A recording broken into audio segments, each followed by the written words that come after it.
Alright, y'all, we back. This is Mike Tyson clip. It says, when a gang leader confronted Tyson. Oh, shit. What the hell is this about? We're gonna find out. This gonna be a fight. Tyson, and you know it. You hit me, I'm gonna kill you. I'm gonna kill you. I don't know about that. The big fight recap here on BLTV Classic. You're gonna have hell on your hands. You're gonna have hell on your hands. Let me see. On today's video, we revisit the infamous two-fight saga between Mike Tyson and Mitch Blood Green.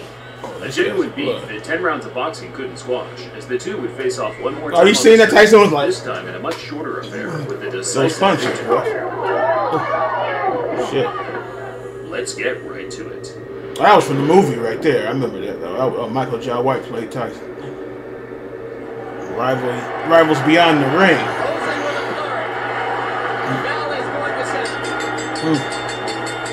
After Tyson's 10-round decision to James Quick Tillis in 1986, the invincibility aura from Kid Dynamite... Ooh, that was a scary brother right there, boy. Out a much closer fight. Ooh, that Tyson there, boy. I'm disappointed already that the knockout string is over. Not at all. If anything, I feel relieved, and I'm confident if I wanted to, I could have knocked them out. It was Tyson's first time going the distance, as he had finished his previous 19 opponents all inside the opening 2 or 3 rounds. That gave some of the other heavyweight contenders an incentive to catch this teenage dynamo early, halt the hype train, and earn the highest possible payday outside of a championship fight. Tyson said, "Gonna give me a fight. I want Mike Tyson." Point blank. Michelle C. Tyson. He's a homo. I'm gonna knock him out.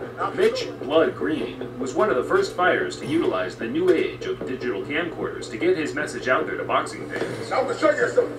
That was before YouTube, way before.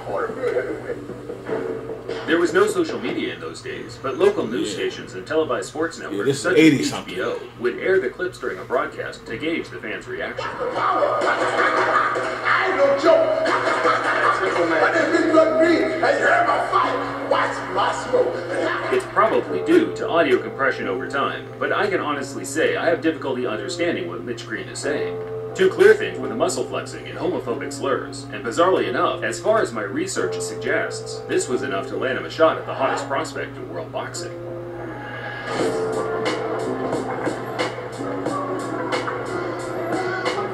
Growing up on the tough streets of Detroit, Mitch Green was a prominent player in 1970s New York gang warfare. By the age of 17, he had witnessed his father lose his life in a bizarre Western-style quick-draw shootout, not long before being shot twice himself, fortunately escaping with non-fatal injuries. Green tried to escape gang life by joining the UBA boxing gym in New York, but by this time his ties to the street were too pronounced, as he was now hailed the king of New York street gangs by the NYPD for his role as gang leader in the deadly Bloods crew.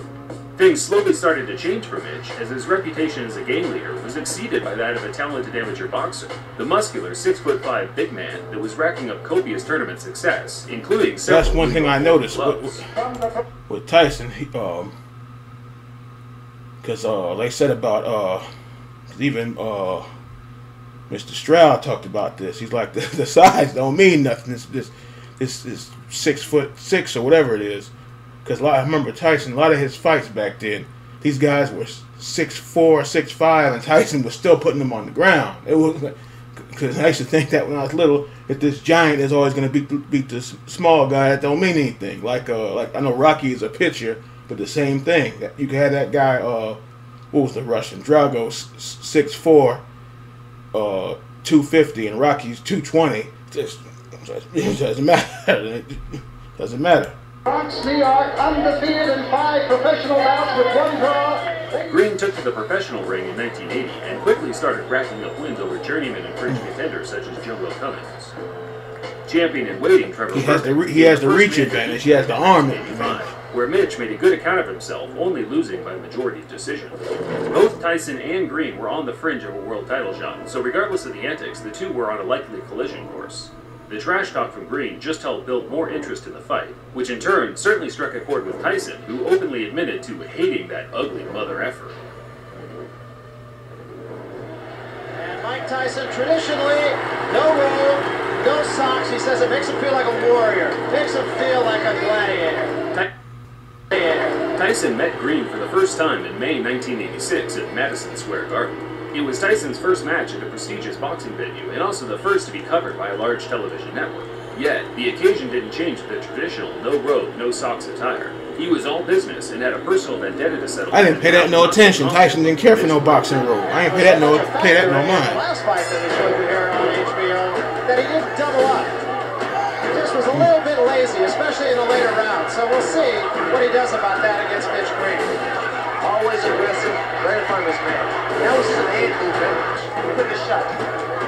There's another thing I was talking about. He did draw a warning from Louis Rivera, the referee, about holding Green's in trouble. Those uppercuts, boy. Good left hand. Ooh, that Everyone left. has a plan until they get their mouthguard punched out of the ring in the first round. While Green had all the physical advantages, Tyson's supreme boxing skills and speed negated the gap in size and weight, backing up Green from the opening bell, slipping and countering, forcing the much bigger Tyson with advantage those fucking head movement, boy.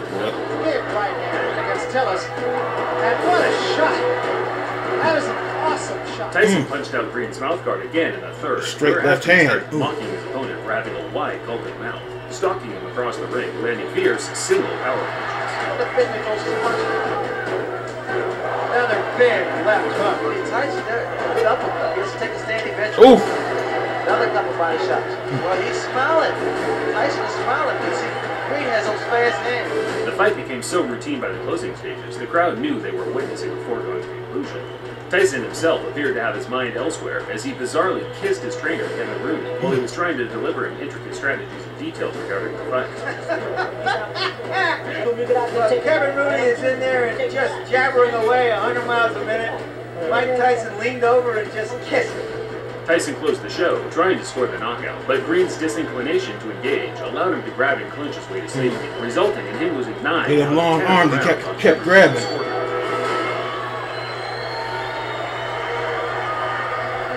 But we knew deep inside that I was going to win this fight so easy because of this style. He's a game tough opponent, and he took some fairly decent shots. But as you know, I won comfortably, and I didn't try for the knockout, and I used a great deal of discipline in there, not knocking him out. Tyson claimed he carried Green the 10-round distance on purpose to punish him for as long as possible, and whether it was true or not, Green's personal pride was hurt, and he was willing to do whatever it took to restore a sliver of respect amongst his peers. Green retired from boxing after the Tyson loss and returned to the street to earn a living from selling drugs. He always planned to one day get Tyson back in the ring, but as his years of inactivity ensued, Tyson progressed to one of the most dominant heavyweight champions of all time, undefeated and undisputed. The days of fighting lingering contenders such as Mitch Green were over. I think one time Tyson had 2 or 3 belts at It once, wasn't didn't he? until a couple of years after I think that so. fight that the two would meet again, this time in Green's element, the street.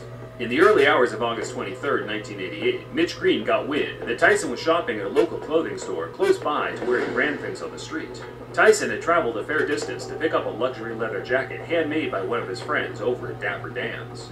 As Tyson was chilling in the store with his entourage, Mitch Green burst through the door on his own, high on angel dust, demanding Tyson either give him a rematch or empty his pockets right there on the spot.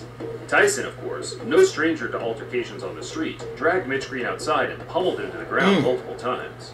Spectators said that the fight was short, violent, and very one-sided. In fact, it was no longer than 15 to 20 seconds, but that's more than long enough for the heavyweight champion to inflict severe damage.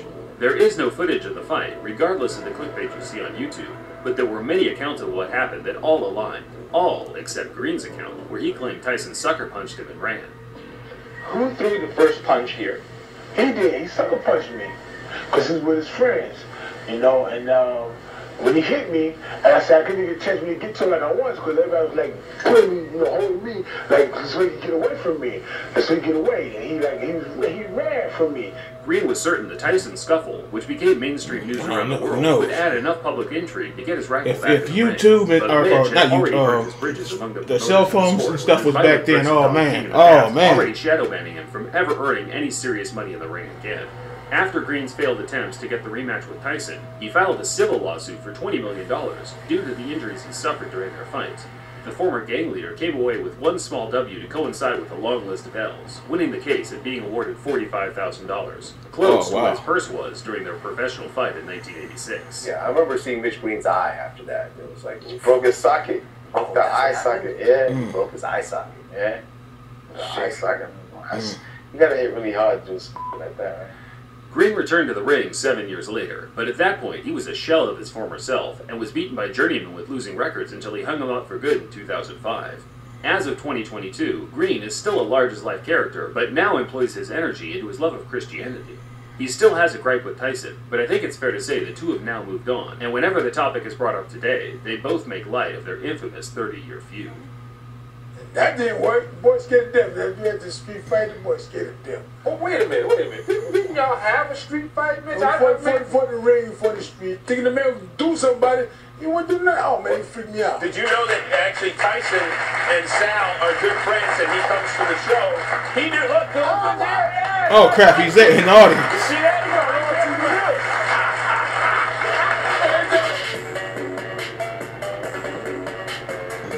I never seen that.